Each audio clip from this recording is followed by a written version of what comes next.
this thing up. So we got on stage and we started performing the song, and we was like, yeah, the audience was looking a little rowdy and it was kind of getting out of hand, and we was like, what's going on? Arrested us all, and all they wanted was damn autographs.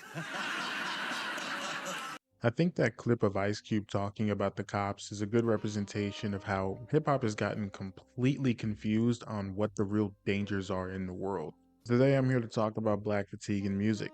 I cannot be the only one that's tired of hearing about quote unquote black oppression in every verse of every black artist ever.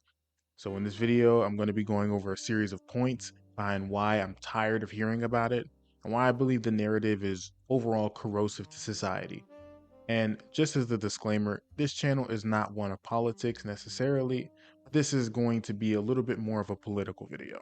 Start off with a bit of a lighter point first, that being the fact that the subject has been used to dilute the hell out of hip hop as an art. It feels like whenever a rapper goes for more conscious or introspective kind of vibes in their music, they always talk about oppression and racism. And I really want to drive home the point that talking about slavery and oppression in hip hop is the most low hanging fruit, basic, low effort thing you can do nowadays. Whenever you want to get introspective or thought provoking, just mention how we were once slaves or how police hate black people and want to harass and kill us. Minded, they designed us to think with shackles. Niggas still trapping, police still come by harassing. That's why they say it's our blackness, but what the pig meant was our skin was never attractive. Really? That's what they say? They say it's because of your blackness? It's so diluted and such an overplayed trope in hip hop that he literally couldn't even come up with anything clever or thought provoking. He literally just says, they say it's our blackness. Like, what the hell are you even talking about? This was a complete deviation from the entirety of the verse anyway. And Eric Jamal is a good rapper, resorting to speaking on that of all things, and in a way in which he did it, it was completely low effort. And I know that when he was writing that, he was probably just thinking of a way to fill up the verse a bit. It felt completely out of place, and it seems like whenever somebody does this, the crowd and everybody, whoever's watching, they just eat this shit up like it's the greatest thing they've ever heard. So he starts talking about, all of pigment, the pigment of my skin, versus what the police officer meant was, it was my blackness, why he pulled me over, right? Racially profiling me. Crazy. This is so, Anyway, the issue lies with its predictability, diluted, overused nature, and its ability to be easily thrown in whenever the artist feels they should throw it in, even in situations where it doesn't make sense to put it there. And yet, it always works as filler because what are you going to do? Say that it's not a real world issue? Well, according to mappingpoliceviolence.org, no, it's not a real world issue. Because this graph shows that for every million, 95 black people got killed roughly from 2013 to now. And if we're talking percentages, that's about 0.0095% chance over a 12-year span. And I also want to briefly point out the fact that in his verse, he doesn't say kill, he says harass. So someone may say I'm speaking on something different, but the reason why I'm talking about kill and not harass is because harassment is not something that we have numbers for, and harassment is completely subjective from person to person, so ultimately it's too vague to touch on in this video. Now, those numbers are crazy because it suggests that from 2013 to now, your chance of death, if you're a black man, by the hands of a police officer, is not even a full percent. You literally have a higher chance of poisoning yourself than dying by the hands of a police officer as a black man.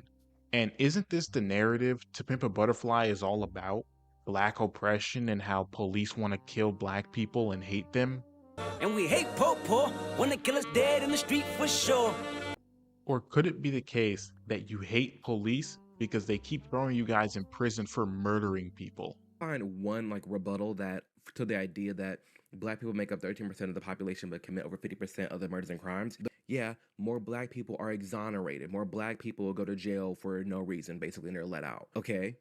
But if you look at why, you still can look at why. Okay, what exonerations are there? What are they being exonerated from?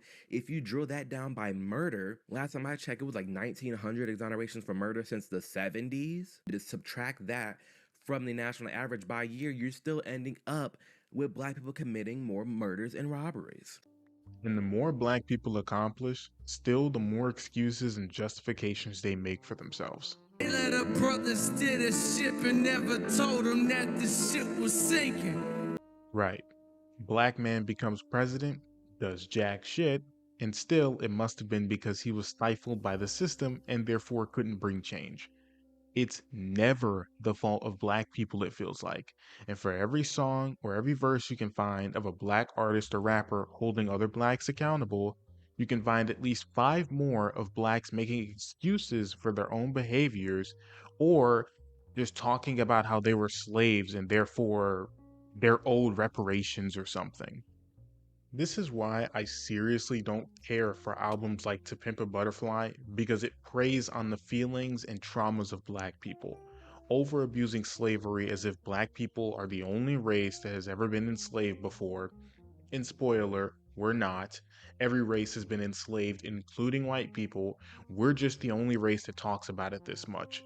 We talk about equality as if Black people don't have any, yet can't name a single reason behind why we supposedly aren't equal. It corrodes society because all it does is teach society to dislike police officers, pander to the trauma of Black people, and in order to believe it, you have to completely ignore all statistics in America.